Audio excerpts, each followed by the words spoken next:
मैं तो वैसे काम करता रहता हूँ, मुझे आदत है और मुझे संतोष मिलता है। मैं शायद ना करूं तो जैसे अब मैं बेरोजगार हो गया हूँ, पीरो छोटी सी जगह है और वहाँ काम कम है।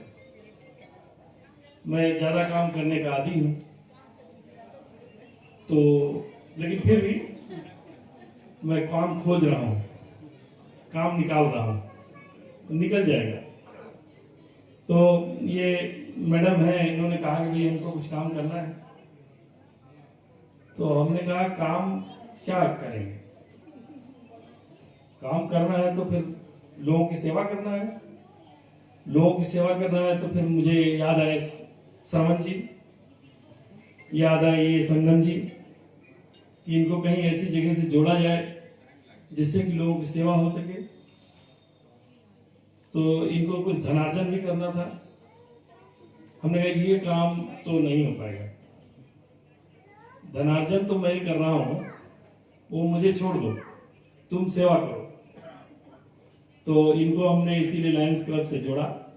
इनको मैंने इनसे श्रवण जी से भी कहा था, सुरेश जी नहीं है यहाँ, उनसे भी कहा था कि भाई रेड क्रॉस से भी जोड़ दीजिए, इनको कुछ करें जिससे कि इनका भी समय निकले, कुछ लोगों का भला हो जाए और मेरा भला अंततः होता रहे। तो ये अपना लायंस क्लब से जुड़ी। पहले इन्होंने कहा कि पैसा, इसमें पैसा लगता है, तुमने बताया नहीं। हमने कहा हाँ पैसा तो लगता है, लेकिन मैंने सोचा कि मैं दे दूंगा, तुमको जाना है, काम करना है। अच्छा, मुझे जब इन्होंने जोड़ा तो पैसा मुझसे लिया नहीं, मुझे पता नहीं था कि पैसा इसमें लगता है। पैसा इन्होंने लिया नहीं तो हमको पता नहीं था। फिर मैंने संगम जी से पूछा कि भाई इसमें कुछ पैसा वैसा भी लगता है? उन्होंने कहा हाँ पैसा लगता है। तो हमने कहा आपने तो हमसे लिया नहीं। तो ये गई अपना फिर पैसा वैसा दे के आई, मुझे बिना बताए। अब देखिए इसके पीछे का मोटिव समझिए। इसके पीछे का मोटिव है कि ये गई, इनको तो पैसा कमाना था, अभी पैसा कमाए कैसे? तो ये गई, इनको अच्छा लगा, सबसे इंपॉर्टेंट ये है, इनको अच्छा लगा, वहाँ का एटमॉस्फेयर अच्छा लगा, ये लोग जो काम करते हैं उसमें जाके इनको अच्छा लगा। तो इन्होंने बिना मुझसे पूछे पैसा भी दे दिया। तो जब आप कोई काम करने चलते हैं तो हो सकता है कि उसमें तमाम तरह की बाधाएं हैं, तमाम तरह के विचार आए, नकारात्मक और सकारात्मक।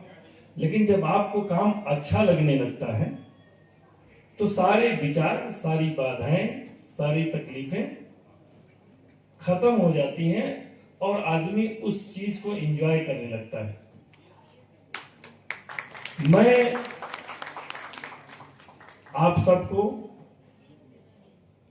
यहाँ लायंस क्लब के जो भी लोग हैं और दूसरे भी तमाम जो क्लब हैं यहाँ बक्सर में, करीब 100-150 लोग हैं यहाँ। ऐसे ही दूसरे क्लबों में भी 100-150 लोग हैं, ऐसे तीसरे क्लब में भी 150-200 लोग हैं, ऐसे चौथे क्लब में भी 150-200 लोग हैं, ऐसे पांचवें क्लब में भी 150-200 लोग हैं, 7-8 क्लब और 2-4 हैं, उसमें भी ऐसे 100-150 लोग हैं। और ये जो कुछ लोग हैं इसमें 60-70 लोग सब जगह पाए जाते हैं।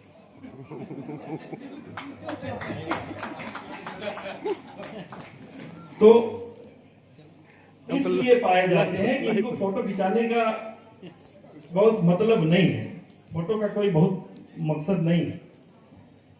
इसलिए पाए जाते हैं कि इनको काम करने का जज्बा है,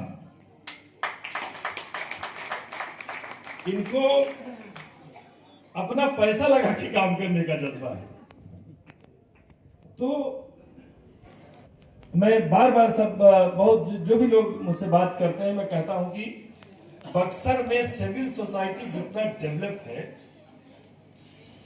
वो मैं अब तक 5-6 जिलों में काम कर चुका हूं, कहीं नहीं। तो बक्सर के लोगों के लिए पहले मैं जोरदार ताली लगाइए। अच्छा, यहां तो मैं गलियों में भी बसा हूं, यहां मैं लोगों के दिल में भी बसा हूं, वो अलग बात है कि संगम जी को भी पता नहीं चला कि मैं डॉक्टर नहीं हूं। हाँ, मेरा नाम भी भूल गए हैं, कृष्णकांत कहने लगे हैं, लेकिन मैं नाम इंपॉर्टेंट नहीं है, काम इंपॉर्टेंट है। अगर आपके काम को लोग याद रख रहे हैं, नाम भूल भी गए तो क्या हुआ, काम याद है, ये ज्यादा महत्वपूर्ण है। तो और लायंस क्लब में मैं आज आया भी इसीलिए कि आप सभी लोग काम करते हैं और काम करना चाहते हैं। अभी अविनाश ने बताया कोरोना के पीरियड में संयोग से मैं तो ज्यादा दिन काम नहीं कर पाया यहाँ, 3 साल 4 महीना मैं था यहाँ, मैं कभी कह भी नहीं पाया इस बात को। अब देर बहुत हो रही है, बहुत लोग बोर हो रहे होंगे, लेकिन मैं कह देता हूँ, आप बोर नहीं हो थोड़ा।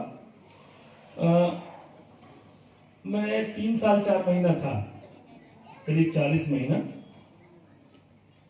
जिसमें से 2 साल तो मेरा कोरोना में चला गया। फरवरी 2020 से लेके 3 महीना उधर और इधर मई 2021 तक। फिर उसके बाद अगस्त सितंबर में फिर से कोरोना का शुरू होने वाला था, तो वो काम मैं कर नहीं पाया बक्सर के लिए।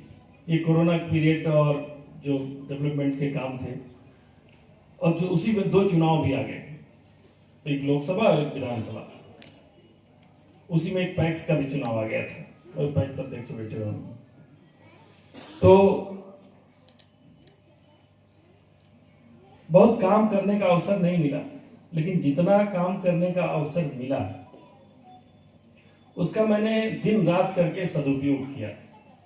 जो भी समय मिला, न दिन देखा न रात देखा, सुबह शाम जब भी जरूरत लोगों की पड़ी, मैंने सोचा कि ये अवसर ईश्वर ने दिया है, फिर एसडीओ बनूं न बनूं, तो इसका सदुपयोग पूरी तरह से कर लिया जाए।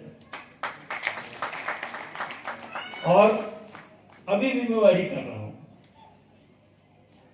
मैंने सोचा कि बताओ, नालंदा में उनको सरकार ने भेज दिया, पता नहीं क्यों। मैं तो बहुत सिफारिश भी कोई नहीं किया था, इतने वीआईपी जिले में भेज दिया और वहां इतना काम दे दिया।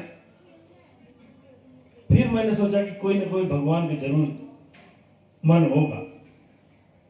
और अब की बार जो पोस्टिंग मेरी हुई, इसमें मैंने खूब सीखा, बड़े बड़े इवेंट कराने सीखे, बहुत बढ़िया बढ़िया इवेंट। लोगों को लगता था कि गरीब समाहर्ता बना के सर को कहां भेज दिया, बताइए, फिर से एसडीओ बनाते। लेकिन अब मुझे लगता है कि जो पोस्टिंग वहां हुई मेरी, ईश्वर ने कुछ जरूर विधान किया था। इसलिए कई बार हम लोग सोचते हैं कि नहीं मेरे साथ गलत हो गया, लेकिन जब हम पीछे जाते हैं तो लगता है नहीं, ये मेरे लिए सही हुआ था। तो ऐसे ही लायंस क्लब में मेरा जुड़ना है। हम लोग गए, तीसरा हमको लगता है कि हम लोगों का इंस्टॉलेशन में मिलन है। 2 उधर हुआ था और ये तीसरा यहाँ है।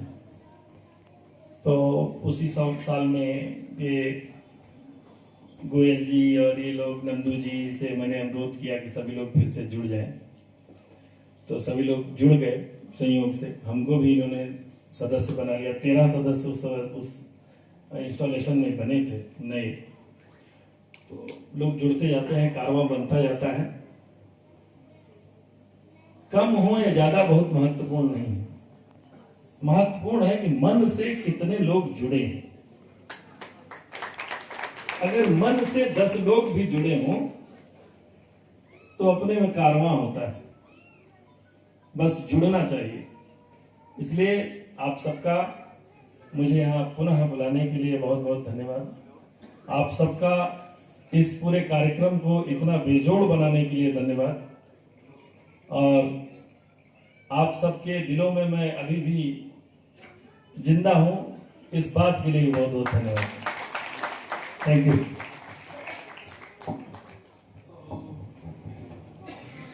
बहुत बहुत सर धन्यवाद आपको, हार्दिक धन्यवाद और आभार कि आप सर अपने कीमती समय निकाल करके इस लायंस क्लब बक्सर गैंगेज और बक्सर की जनता को दिए सर। बक्सर की जनता की ओर से और लायंस क्लब की ओर से बहुत बहुत धन्यवाद, आभार सर। अब बस अब हमारा मुख्य कार्यक्रम और मुख्य वक्ता और हमारे आज के चीफ गेस्ट बक्सर गैंगेज में पधारे लायंस क्लब्स इंटरनेशनल 322E के हमारे डिस्ट्रिक्ट गवर्नर साहब मौजूद हैं।